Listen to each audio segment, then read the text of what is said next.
안녕하세요. 네, 안녕하세요. 네, 오늘 저희가 함께 깊이 파고들어 볼 주제가 타인에 대한 존중입니다. 정말 중요하면서도 어려운 주제죠. 네, 맞아요. 이게 청취자 한 분께서 아침을 여는 글이라는 자료를 보내주셨는데 사실 존중이란 말 저희가 너무 많이 들어서 오히려 그 의미를 깊게 생각 안 할 때도 있잖아요. 그렇죠. 너무 당연하게 느껴지니까요. 그런데 이 자료의 첫 문장이 정말 딱 머리를 때리더라고요.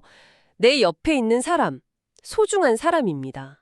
이 세상에는 함부로 대해도 되는 사람은 없습니다. 와, 시작부터 강력하네요. 네, 이 문장 하나만으로도 내가 평소에 이걸 얼마나 생각하고 살았지? 하는 생각이 들더라고요. 여기서부터 한번 이야기를 시작해 볼까요? 네, 좋습니다. 그 시작이 사실 이 글 전체를 관통하는 핵심 같아요. 핵심이요. 네, 이게 그냥 사람들에게 친절하게 대하세요 같은 뭐랄까 그런 캠페인이 아니라는 거죠.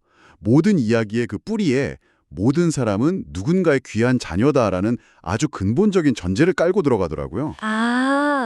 그러니까 존중의 이유를 바깥이 아니라 그 인간 존재의 가장 깊은 곳에서부터 찾고 있는 거예요. 바로 그 지점이요. 모든 사람은 누군가의 귀한 자녀다. 저도 이 부모의 마음이라는 비유가 처음엔 조금 진부하게 들릴 수도 있겠다 싶었는데 곱씹어 보니까 이게 되게 강력하더라고요. 그렇죠. 내가 길에서 그냥 스쳐 지나가는 저 무표정한 사람도 누군가에게는 정말 눈에 넣어도 아프지 않을 자식이다. 이렇게 상상하는 순간 그 사람을 대하는 제 태도가 완전히 달라질 수밖에 없겠다는 그런 생각이 들었어요. 정확합니다. 이게 존중이나 혹은 무례함이라는 게 딱 그 두 사람 사이에서만 일어나는 일이 아니라는 거죠. 두 사람만의 문제가 아니다. 네, 보이지 않는 어떤 거대한 관계의 그물망에 돌을 던지는 것과 같다고 할까요? 관계의 그물망에 돌을 던진다. 표현이 확 와닿네요. 네, 내가 무심코 한 행동 하나가 그 사람뿐만 아니라 그를 세상에서 가장 아끼는 누군가의 마음에까지 파문을 일으킨다는 생각. 이건 존중의 무게를 완전히 다르게 느끼게 만들죠. 그러네요. 단순히 개인 대 개인의 문제가 아니라 그 사람의 역사 또 그 사람의 관계 전체에 대한 태도의 문제가 되는 거군요. 바로 그겁니다. 와. 그럼 이 거대한 존중이라는 개념을 우리 일상으로 한번 가져와 보죠. 이렇게 얘기가 근본적이다 보니까 뭔가 대단한 행동을 해야 할 것만 같은데 이 글은 오히려 정반대의 이야기를 하더라고요. 맞아요. 아주 사소한 것들을 이야기하죠. 네. 뭐 식당 직원분께 고맙습니다라고 말하는 거나 택시 기사님께 수고하세요 인사하는 거. 복도 청소하시는 분께 가볍게 목례하는 것 같은 것들이요. 네, 맞아요. 그래서는 이런 작은 행동들이 모여서 존중의 문화를 만든다고 강조해요. 문화. 네. 반대로 무심코 던진 짜증 섞인 말 한마디, 귀찮다는 표정 하나가 상대방에게는 하루 종일 마음에 남는 상처가 될 수도 있고요. 그래서 여러분은 오늘 만난 사람들에게 어떤 흔적을 남기셨나요? 이 질문이 딱 나오는데 저도 모르게 제 하루를 막 돌아보게 되더라고요. 저도 그랬어요. 내가 남긴 흔적에 좋은 향기였을까? 아니면 좀 불쾌한 얼룩이었을까? 근데 여기서 문화라는 단어를 쓰는 게 되게 중요한 포인트인 것 같아요. 그렇죠. 그냥 개인의 착한 행동 몇 개가 아니라 그게 모여서 우리 공동체의 분위기 자체를 만든다는 거잖아요. 바로 그겁니다. 문화라는 게 공기 같아서 눈에 보이지는 않지만 우리 모두가 그 안에서 숨쉬고 영향을 받죠. 한 사람의 무례함은 그 자체로도 문제지만 더 큰 문제는 그게 다른 사람들한테 여기서는 이 정도는 해도 괜찮구나 하는 잘못된 신호를 준다는 거예요. 그럴 수 있겠네요. 네. 그게 쌓이면 조직 전체가 냉소적이고 서로 비판적인 문화로 변해가는 거죠. 반대로 작은 존중의 표현들이 모이면 실수에 너그러워지고 서로에게 힘이 되어주는 긍정적인 문화가 만들어지는 거고요. 개인의 흔적이 공동체의 토양을 바꾼다고 할 수 있겠네요. 그 공동체의 범위가 가정에서 직장으로 또 사회로 점점 넓어지는 흐름도 되게 흥미로웠어요. 특히 가정을 존중을 배우는 첫 번째 학교라고 표현한 부분이요. 네, 저도 그 부분이 인상 깊었어요. 사실 생각해보면 가장 가깝다는 이유로 우리가 제일 함부로 대하는 게 가족일 때가 진짜 많잖아요. 가족이니까 이 정도는 이해하겠지 하면서요. 너무 익숙해서 그 소중함을 잊어버리는 거죠. 그래서도 정확히 그 점을 짚고 있어요. 밖에서는 그렇게 친절한 사람인데 집에만 오면 피곤하다는 이유로 배우자나 자녀에게 짜증을 내는 경우. 뜨끔하네요. 그렇죠. 하지만 존중의 연습은 바로 그 가장 가까운 관계에서 시작되어야 한다고 말합니다. 가정에서 존중받고 자란 아이가 밖에서도 다른 사람을 존중할 줄 아는 그런 건강한 사회 구성원이 된다는 아주 기본적인 원리를 다시 한번 생각하게 만들더라고요. 그리고 그 존중이 직장으로 넘어가면요. 이게 그냥 분위기 좋은 회사를 만드는 걸 넘어서 성과와 직접적으로 연결된다고 분석을 하더라고요. 네, 그 부분도 중요하죠. 서로 존중하는 조직의 구성원들이 자유롭게 의견을 내고 창의적으로 일하면서 함께 성장한다. 그런데 저는 이 부분에서 살짝 다른 생각이 들었어요. 오, 어떤 생각이죠? 궁금하네요. 서로 존중하는 조직이 창의적이다? 이 말이 사실 너무 이상적으로 들리기도 하거든요. 혹시 그 반대는 아닐까요? 반대라면? 너무 존중만 강조하다 보면 예를 들어 상사의 말도 안 되는 아이디어에 아무도 그건 좀 아닌 것 같습니다라고 솔직하게 말을 못하는 분위기가 되진 않을까요? 저분의 의견을 존중해야지 하면서요. 오히려 건강한 비판이 사라져서 창의성을 해칠 수도 있지 않을까 하는 생각이 들었어요. 아, 와, 정말 날카로운 지적이네요. 충분히 그럴 수 있죠. 그렇죠. 네, 아마 이 글에서 말하는 존중은 무조건적인 동의나 복종과는 다른 개념일 거예요. 그 사람의 의견에 동의하지 않더라도 그 의견을 낸 사람 자체의 인격과 생각을 존중하는 태도, 이걸 말하는 거겠죠. 사람과 의견을 분리한다. 네, 당신의 생각은 틀렸어. 이게 아니라 그런 좋은 아이디어를 내주셔서 감사합니다. 저는 이러이러한 점에서 조금 다른 생각이 있는데 함께 이야기해보면 어떨까요? 이렇게 말할 수 있는 문화요. 아, 그런 문화가 진짜 창의성을 이끌어낸다는 의미로 해석해야 할 것 같아요. 사람에 대한 존중이 바탕에 깔려 있어야 비판도 건설적으로 오고 갈 수 있다는 거죠. 사람과 의견을 분리해서 생각하는 존중? 그렇게 보니까 딱 이해가 되네요. 네, 이런 존중이 가정과 직장을 넘어서 사회 전체로 퍼져나가는 파급 효과에 대한 설명도 인상 깊었어요. 존중이 사라진 사회를 상상해보라는 부분이 나오는데, 와, 생각만 해도 좀 끔찍하더라고요. 그렇죠. 서로가 서로를 그냥 잠재적인 경쟁자 아니면 걸림돌로만 여기는 사회, 네. 약자를 조롱하고 작은 실수도 용납하지 않는 사회, 그런 곳에서는 아무도 새로운 시도를 하려고 하지 않을 거고 사회적인 신뢰 자본은 그냥 바닥이 나겠죠. 결국 다 같이 불행해지는 길이네요. 맞습니다.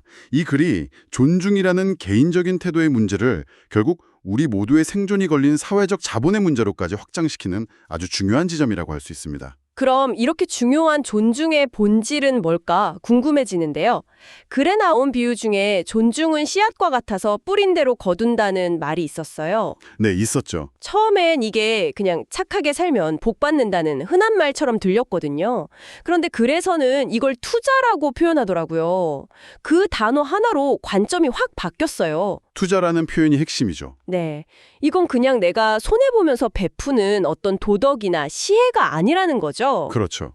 결국 나의 인간관계를 더 풍요롭게 만들기 위한 가장 현명한 전략이다. 내가 먼저 존중을 보여주면 그 에너지가 돌고 돌아서 결국 나에게 더 좋은 관계와 기회로 돌아온다. 굉장히 현실적인 통찰이라는 생각이 들었어요. 그리고 그 투자의 대상을 차별하지 말라는 게 바로 다음 단계의 핵심입니다. 차별하지 말라. 네. 그래서는 우리가 종종 성공한 사람이나 힘 있는 사람에게는 존중을 잘 표현하면서 사회적으로 소위 낮은 위치에 있다고 여겨지는 사람들에게는 무심하거나 무례한 태도를 보인다고 꼬집어요. 맞아요. 그런 경향이 있죠. 하지만 청소부든 대기업 CEO든 학생이든 교사든 모두가 동등하게 존중받을 가치가 있는 귀한 존재라는 점을 분명히 하죠. 그게 보편적 존엄성이라는 개념으로 설명되던데요. 맞습니다. 사람의 가치를 그의 사회적 지위나 재산, 능력 같은 외부 조건으로 판단해서는 안 된다는 선언이에요. 모든 인간은 그 존재 자체로 존엄하며 조건 없이 존중받을 권리가 있다는 것. 이것은 존중이 상호적일 뿐만 아니라 보편적이어야 한다는 아주 중요한 원칙을 제시하는 겁니다. 내가 존중받고 싶은 만큼 나와 아무런 이해관계가 없는 사람도 똑같이 존중해야 한다는 거죠. 이야기가 점점 깊어지네요. 글이 막판으로 가면서 분위기가 확 달라져요. 어떻게 달라지던가요? 그냥 좋은 태도에 대한 이야기인 줄 알았는데 갑자기 의무나 인간다움의 본질 같은 아주 무거운 단어들이 등장하더라고요. 이것은 단순히 예의 범절의 문제가 아니라 인간다움의 본질입니다. 이 문장은 정말 무게감 있게 다가왔어요. 그렇죠. 그럴 수밖에 없는 게 상황에 따라 달라지는 존중을 경계하는 거예요. 조건적인 존중이요? 네, 나에게 이익이 되니까 혹은 내가 존중받고 싶으니까 하는 존중은 상황이 바뀌면 언제든 사라질 수 있잖아요. 그렇겠네요. 그래서 이 글은 아예 흔들리지 않는 절대적인 근거를 찾으려고 하는 거죠. 그게 바로 하나님의 형상이라는, 어떻게 보면 종교적인 차원인 셈이고요. 아, 그래서 성경 구절이 인용됐군요. 요한복음에 서로 사랑하라. 나 마태복음에 남에게 대접을 받고자 하는 대로 너희도 남을 대접하라. 이 황금률 같은 것들이요. 네. 이 글은 타인을 존중하는 행위가 단순히 사회적 약속을 지키는 걸 넘어서 모든 사람 안에 깃들어 있는 신의 형상, 즉 신성을 존중하는 행위라고까지 이야기해요. 와, 이렇게 되면 존중은 더 이상 나의 선택이나 기분에 따른 문제가 아니라 반드시 지켜야 할 영적인 책임이자 의무가 되는 거죠. 존중이라는 가치에 가장 견고하고 근원적인 토대를 부여하려는 시도라고 볼 수 있습니다. 자, 그럼 정리를 좀 해볼까요? 오늘 저희가 살펴본 이 글은 존중이라는 것이 모든 사람을 누군가의 소중한 보물로 여기는 그 마음에서 출발한다, 이렇게 말하고 있어요. 네, 그게 시작점이죠. 그리고 그 마음이 고맙습니다 같은 아주 작은 일상의 행동으로 표현될 때 그게 가정과 직장, 나아가 사회 전체를 바꾸는 거대한 힘이 된다는 거고요. 맞습니다. 모든 인간의 내재적인 가치와 존엄성을 인정하는 인식의 전환에서 시작해서 그것을 구체적인 행동의 실천으로 옮기는 것, 그리고 그 행동들이 모여서 긍정적인 문화를 형성하는 과정, 이 글이 제시하는 존중의 핵심 경로라고 할 수 있겠네요. 그런데 이 글을 다 읽고 나서 마지막에 풀리지 않는 질문이 하나 딱 남았어요. 어떤 질문이죠? 이 글은 모든 사람을 평등하게 존중하라고 하는데 문득 이런 생각이 들더라고요. 그럼 나한테 의도적으로 아주 악의적으로 깊은 상처를 준 사람 혹은 사회적으로 정말 큰 해악을 끼친 범죄자 같은 사람도 똑같이 존중해야 하는 걸까요?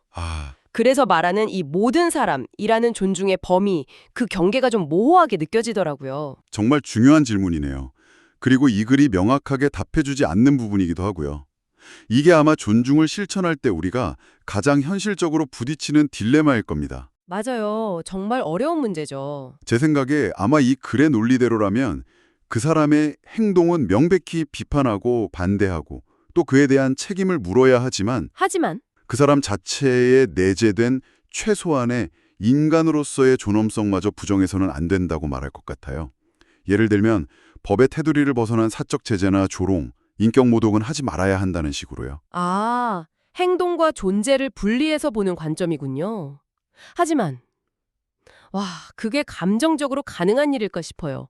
머리로는 이해해도 마음으로는 정말 어려운. 그렇죠. 정말 어렵죠. 어쩌면 그 경계를 스스로 찾아가고 그 긴장 속에서 계속 고민하는 과정 자체가 존중에 대한 평생의 숙제일지도 모르겠다는 생각이 드네요. 동의합니다.